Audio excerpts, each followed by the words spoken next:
Welcome to the Futility Closet podcast, forgotten stories from the pages of history.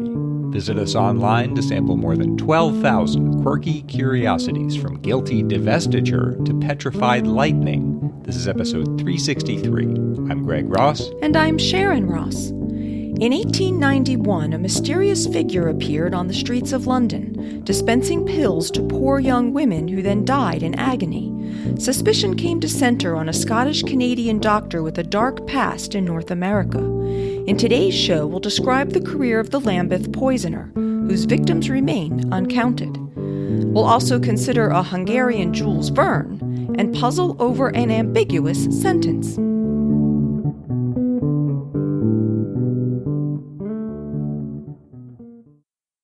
And we have some important news that we need to share about the show. After almost 8 years, Greg and I will be ending the podcast later this month. There'll be another regular episode on November 22nd, and then we'll be ending with a puzzle episode on November 29th. As Greg and I get older, we're finding it harder to keep up with the workload required by the show. And it's been even more of a challenge for me, as I have some long-term health problems that have been worsening somewhat lately. This has been a difficult decision for us, but after taking some time to think it through, we've decided that it's time for us to bring the podcast to an end. More than with most other podcasts, the listeners of Futility Closet have really helped make the show what it is. We'd like to thank all of you for your contributions and friendship over the years. It's really meant more to us than we can say. On October 13th, 1891, 19-year-old Ellen Donworth collapsed in agony in Waterloo Road in Lambeth, a London neighborhood marked at the time by poverty, petty crime, and prostitution. A bystander led Donworth back to her room, and in a moment, between convulsions, she managed to tell a fellow lodger, "A tall gentleman with cross eyes, a silk hat, and bushy whiskers gave me a drink, twice, out of a bottle with white stuff in it." A medical assistant who was summoned from a nearby clinic said that Donworth had all the symptoms of strychnine poisoning. They bundled her into a cab, but by the time it reached St. Thomas's Hospital, she was dead. The coroner in the case received a letter claiming that Donworth had been murdered and offering to help bring the case to justice. The letter was signed A. O'Brien, detective.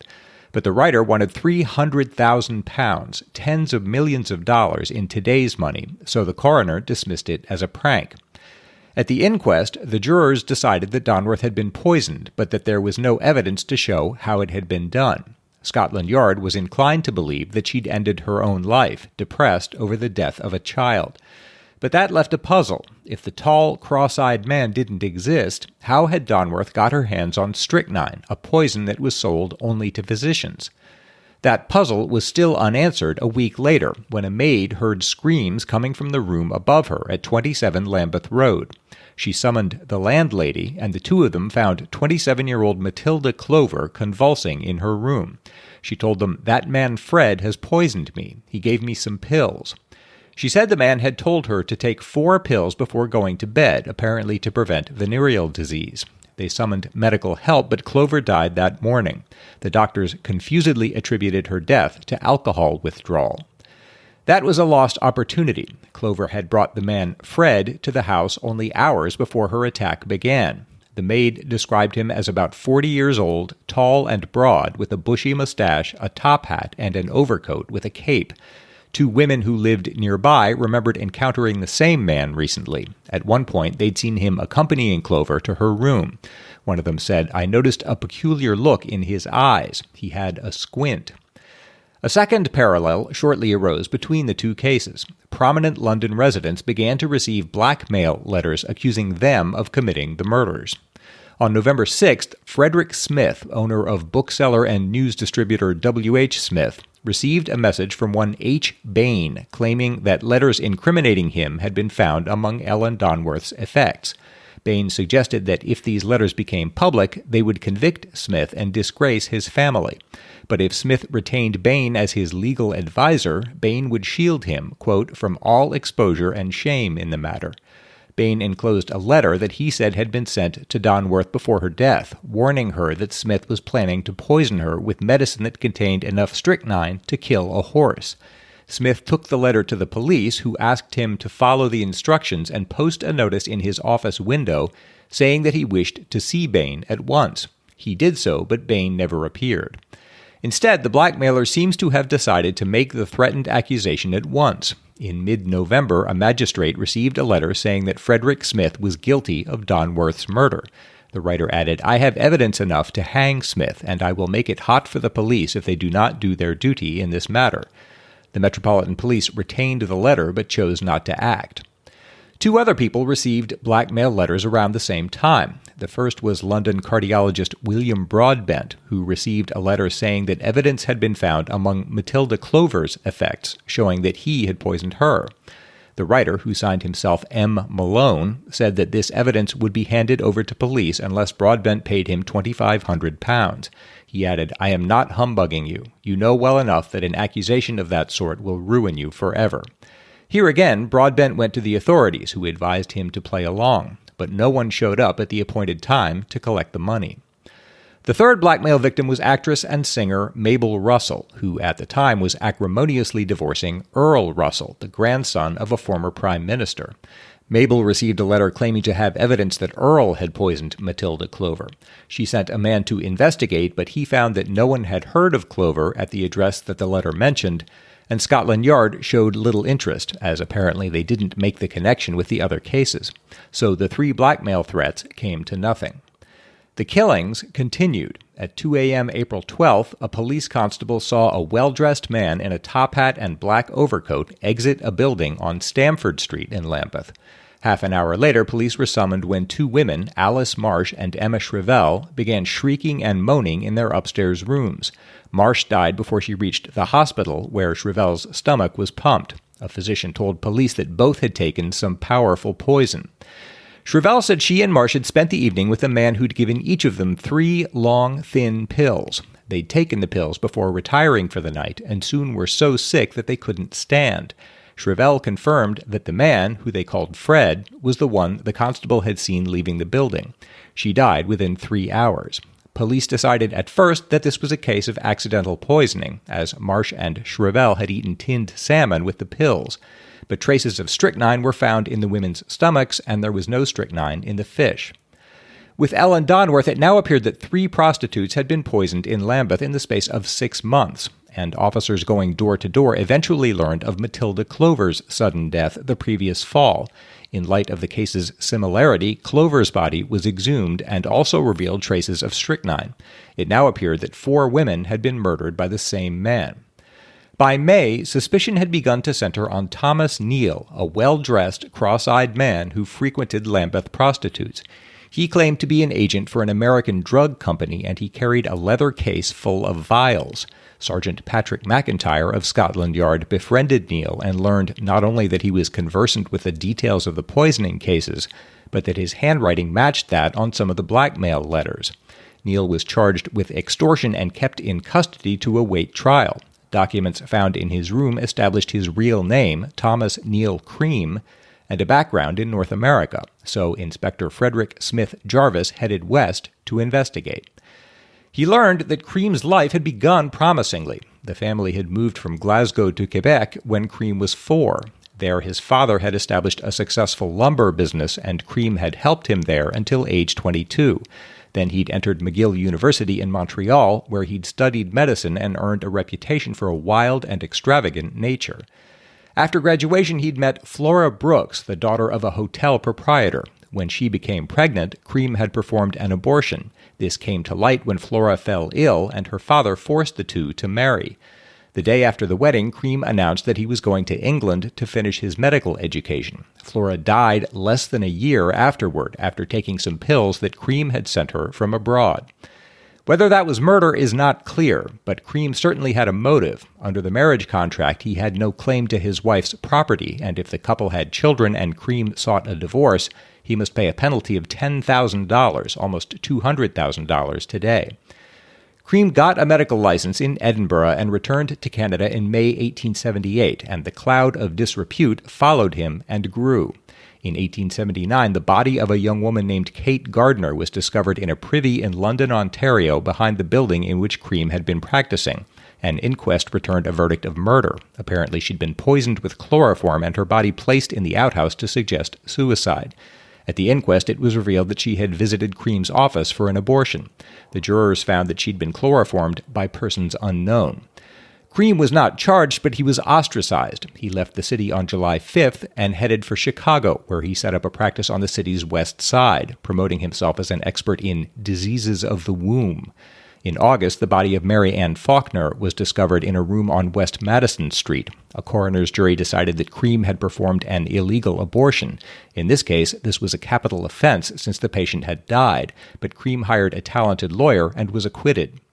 The following March, he wrote 2 prescriptions for 25-year-old Ellen Stack. When she died, Cream suggested she'd been poisoned and tried to blackmail the druggist who'd made up the prescription, claiming to have an incriminating bottle and capsules. The pharmacist complained to the police, but no charge was made. Another woman, Sarah Alice Montgomery, died writhing in pain at the Sheldon House on West Madison Street. 2 doctors recognized the symptoms of strychnine poisoning and asked whether she'd swallowed something.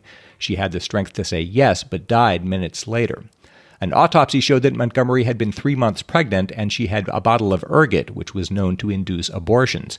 The ergot mixture contained strychnine. No one was ever prosecuted, but it's notable that Cream's office was 2 blocks from the Sheldon House. If Montgomery had stopped there on her way from the druggist to the hotel, he could have tampered with the medicine. The final Chicago death linked to Cream was that of 61-year-old Daniel Stott, whom Cream was treating for epilepsy. Cream started an affair with Stott's wife and sent her home with some medicine for her husband, who died shortly after taking it. The connection might have gone unnoticed, but Cream chose to send a message to the county coroner suggesting that the man had been poisoned, once again trying to implicate the druggist involved. When the coroner dismissed that accusation, Cream insisted on an autopsy. The body was exhumed, and an examination revealed that Stott had been poisoned. Here, though, Cream's plan backfired. The druggist was exonerated, and an inquest identified Cream as the only one who could have tampered with the medicine. He fled, but police tracked him down. He was tried for murder and condemned to life in prison, but a new governor commuted the sentence, and he left the Illinois State Penitentiary in July 1891. He moved to England, and 2 months later, the London poisonings began. During Jarvis' investigation in North America, the inquest in London had assembled a damning case against the doctor. Cream had bought strychnine at a Parliament Street chemist's shop 2 days before Ellen Donworth's death, in a quantity large enough to kill several people. The blackmail letter that had been sent to William Broadbent bore Cream's handwriting, and its author knew that Matilda Clover had been killed with strychnine, a fact that at the time had been known only to the killer. The most striking piece of evidence came from a woman named Louisa Harvey, who was reading about the case in a newspaper when she learned that Scotland Yard thought she was dead.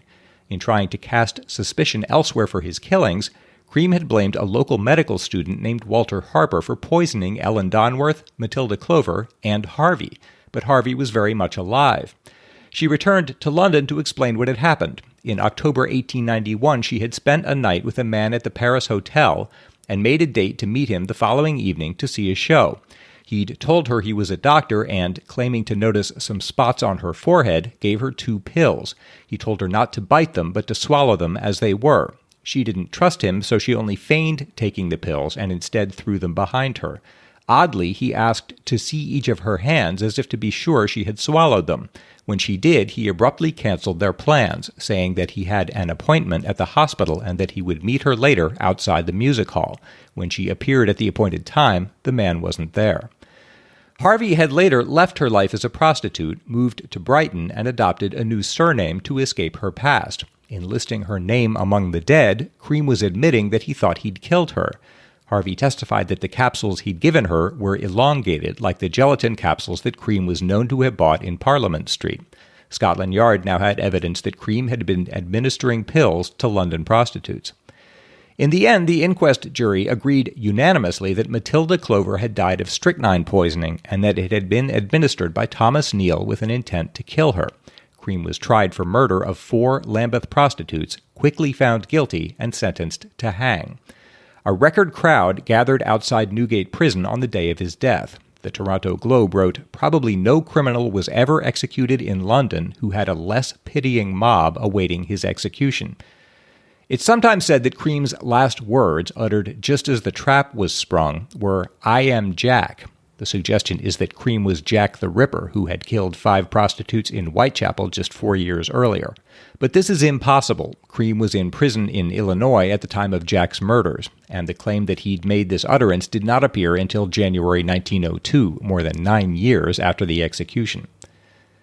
Thomas Cream was a new kind of killer, one who chose his victims indiscriminately. The Chicago Daily Tribune said he murdered simply for the sake of murder. The number of his victims will never be known for certain, but a convincing case can be made for 10. By the time he reached London in 1891, he'd perfected his technique, targeting poor, downtrodden women, trading on his status as a doctor, and offering strychnine in gelatin capsules to mask its bitter taste and give him time to flee. There's no telling how long he might have got away with this if he'd stayed quiet and kept to himself, but, driven by either hubris or malice, he'd begun to blackmail innocent people, hoping to profit by his crimes. It was this practice that brought about his downfall. In his letters, he said he knew who had poisoned Matilda Clover when her death was still thought to be innocent, and he said he knew who had killed Louisa Harvey when she was, in fact, still alive. He must have regretted his pride when he sat in Newgate Prison, awaiting his hanging.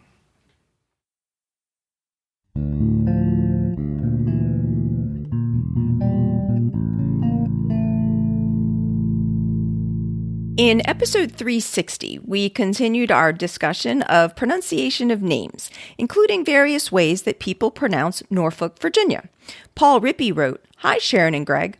I enjoyed your discussion of how to pronounce Norfolk and was happy to hear you guys nail the correct local pronunciation.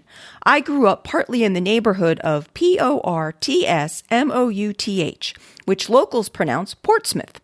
We would occasionally hear the pronunciation Portsmouth, which immediately branded the speaker as an outsider. Portsmouthians were generally too polite to correct the mispronunciation, and the alert visitor would quickly hear the local way of saying the city's name and correct themselves. Decades after I had lived there, I find myself in Portland, Oregon, a stone's throw from the Portland neighborhood of Portsmouth. But here, the name is pronounced Portsmouth. When I first saw it written, I assumed it was Portsmouth, like my hometown, and said it a few times to local friends. While no one ever corrected me, I quickly learned to say it the local way. So the word Portsmouth has 2 different pronunciations. I have not yet had the chance to tell someone from Portsmouth that I grew up in Portsmouth, but I hope to do that someday." That makes me think it must be confusing for him to go home. Because you probably get used to saying it the alternate way, and then you have to go back. Yeah. Yeah, I mean, then that is just kind of screwy to think that there's places with the exact same spelling, but 2 completely different pronunciations. Yeah. And Mark Johnson from Silver Spring, Maryland wrote, "In episode 360 of your podcast, there was an extended discussion of the pronunciation of Norfolk, Virginia. You may be surprised to hear that the pronunciation of Norfolk, Nebraska, is Norfolk. The original name was registered as Norfolk, very likely a reference to the North Fork of the Platte River, but in the process of registering it with the post office, it was transmuted to Norfolk. If you run across someone who pronounces Norfolk as Norfolk, it's very likely you're talking to a born and bred Cornhusker." And from what I was able to find on Norfolk, Nebraska, it does seem that the settlers there wanted their village to be named after the North Fork of the Platte River. And accounts vary as to what exact name was submitted to the federal postal authorities, whether it was North Fork, Norfolk, or Nord Fork. But it does seem that the postal authorities changed it to Norfolk, possibly because they thought that the settlers had misspelled the name. In any case, the residents continued to call it what they had wanted it to be. I hadn't thought about it before, but there must have been a period in this nation's history when there were just tons of new place names constantly being registered. Yeah. And lots of opportunities for that sort of mistake. And you wonder whose job it was to go through them all and okay them or not get them wrong. Or you hear the same thing about Ellis Island, that they say, oh, yeah. You're John Smith now. That's right. You're Norfolk now instead of Norfolk. In more examples of local residents pronouncing names the way they want to, J.G. from Minnesota wrote, "Hello, Greg and Sharon. In episode 360 and a few other times, you've talked about how names of places are pronounced and whether to pronounce them as locals do or as you do in different areas. And I have an interesting experience with that. I lived in central Iowa a while back, and when I moved there, the locals quickly corrected my pronunciation of the names of two small towns there. Imagine my consternation when I was informed that it was not pronounced Nevada, Iowa, like you would pronounce the state of the same name, but Nevada, Iowa. And apparently there is no Madrid, Iowa, like the city of Madrid in Spain, but only Madrid, Iowa. I have absolutely no idea why Central Iowa decided this, but no one argues with it or seems to think it's even that weird. Additionally, if you ask Central Iowans about the state or the city in Spain, they will pronounce the words correctly, and the irony of that seems totally lost on them. And apparently there are a number of places in Iowa that the locals pronounce in their own Iowan way. I found an article from September in the Des Moines Register with a list of 17 names and a cute video of them testing their own staff members, most of whom were from other states, to see how many of them knew the correct Iowan pronunciations. The article says, Iowans seem to have their own language. Newcomers and visitors to the state can tell you that. This parlance extends to the names of small towns with pronunciations that, for non-Iowans, seem to defy logic. That list did include Madrid and Nevada, and some other examples are what non-Iowans would call Buena Vista is apparently Buena Vista for Iowans, or pronouncing what many English speakers would call Tripoli as Tripola. I'm sure the residents of these towns must be very used to having the names pronounced supposedly incorrectly. That really makes you wonder how that comes about in the first place, then. If they themselves remark on how unusual these pronunciations are, you know what I mean? Yeah. Each of those. Yeah. It's not like if you live there, it just seems natural. Apparently, that's not the case. Maybe it does seem natural to you if you live there, but I guess some people at least have noticed that it's not how maybe the rest of the world would pronounce the words. That's whoever established that in the first place was somewhat off the beaten path. I was thinking they should have just come up with their own names for everything, right? Just made up their own names and then nobody could say they're pronounced wrong, right? But if you're going to take a name like Tripoli that people are familiar with and just give it a weird pronunciation, people are going to remark on it. Also on the topic of places whose names aren't pronounced like they look, in episode 360, we had discussed the pronunciation of Dubois, Wyoming. Alex Bauman's wrote, the mention of Dubois, Wyoming brought back memories. I visited the town way back in the late 90s. I can't remember seeing any jackalopes, but I do remember they made a point of explaining the proper pronunciation. What the proper pronunciation is can be tricky, especially if names travel across languages. I work in HVAC, and there is a German brand of heating equipment called Vaillant, spelled Vaillant. The name is French, as the company was founded by the descendants of a French immigrant in the Rhineland. Now, here in Belgium, we use, of course, the French pronunciation, which stress on the last syllable, a Y sound in the middle, and a nasal at the end. It is a French word, after all. The Germans at Vaillant themselves, however, pronounce it as if it were a normal German word, which stress on the first syllable, an L in the middle, and a clearly defined NT at the end. This causes an unbridgeable gap. If you use the French pronunciation in Germany, people will stare at you, wondering what French brand you are on about. On the other hand, if you use the German pronunciation over here, the one the Germans use themselves, you come across as some idiot who has never heard of French, and people stare at you even harder. I suppose the company itself could declare some preference, but people don't tend to follow that kind of thing, you know? Yeah, and maybe not people in other countries. It sounds like the Germans have an established way of saying it, but that doesn't mean people in other countries are necessarily going to follow that. Yeah. Also in episode 360, we discussed the order in which names are said, whether you start with a person's given name or their family name. We heard from Max Uri, who has a Hungarian father but lives in the Netherlands, and who had taken a class on Japanese cinema, where the professor referred to directors with their family names before their given names. Max wondered if you use a language that reverses that custom, as in Dutch or English, but are referring to Japanese people, which order should you use? Max used the example example of a Japanese director that I pronounced Kurosawa Akira. And this turned out to be a good example of both the question of which order should be used for the name and of which pronunciation I should have used. I actually debated that for a bit before recording the episode, and in the end, I went with my attempt at a more Japanese pronunciation of the name rather than a more typically American pronunciation. And that seemed off to at least some listeners who are used to a different pronunciation, which I guess just goes to show that there really doesn't seem to be any fully correct answers to this kind of question. Many Americans know him as Akira Kurosawa. Yeah. That's what I think you hear most often here. Yeah. And, I just couldn't quite decide because the person sending the email was sending it from Europe. And I couldn't assume that they use an American pronunciation in Europe. And it was also in reference to a class on Japanese cinema where I was assuming they would probably use more correct Japanese pronunciations. Or be more likely to, yeah. Yeah. And so I don't think we've ever come up with a really good rule for... No, after all this. what pronunciation. The only thing we've learned is that there's just no safe rule.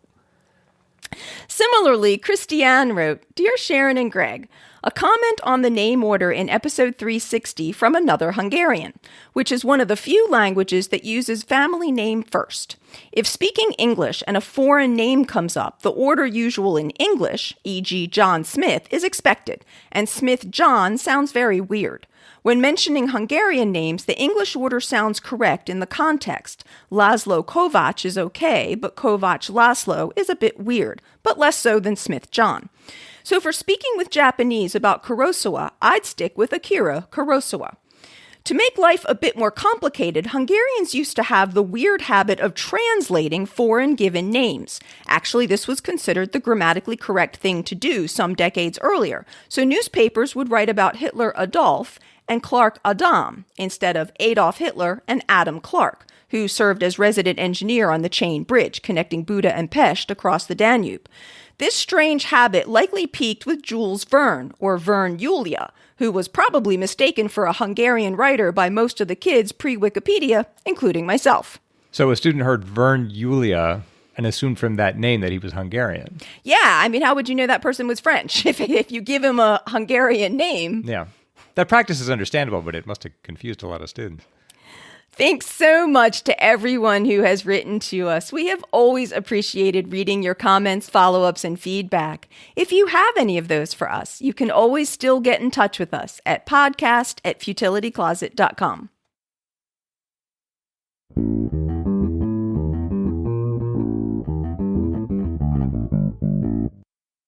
It's Greg's turn to try to solve a lateral thinking puzzle. I am going to give him an interesting sounding situation, and he's going to see if he can work out what's going on by asking yes or no questions. This puzzle comes from Peter Quinn. A father and daughter read the same opening line from a novel. The father thinks the setting is a cloudy, overcast day, and the daughter thinks it's sunshine. Why? Wow. Is this a famous line? Among certain circles, yes. Would I have heard it? I don't know. It's possible. And it's the first line, did you say, of a novel? It is.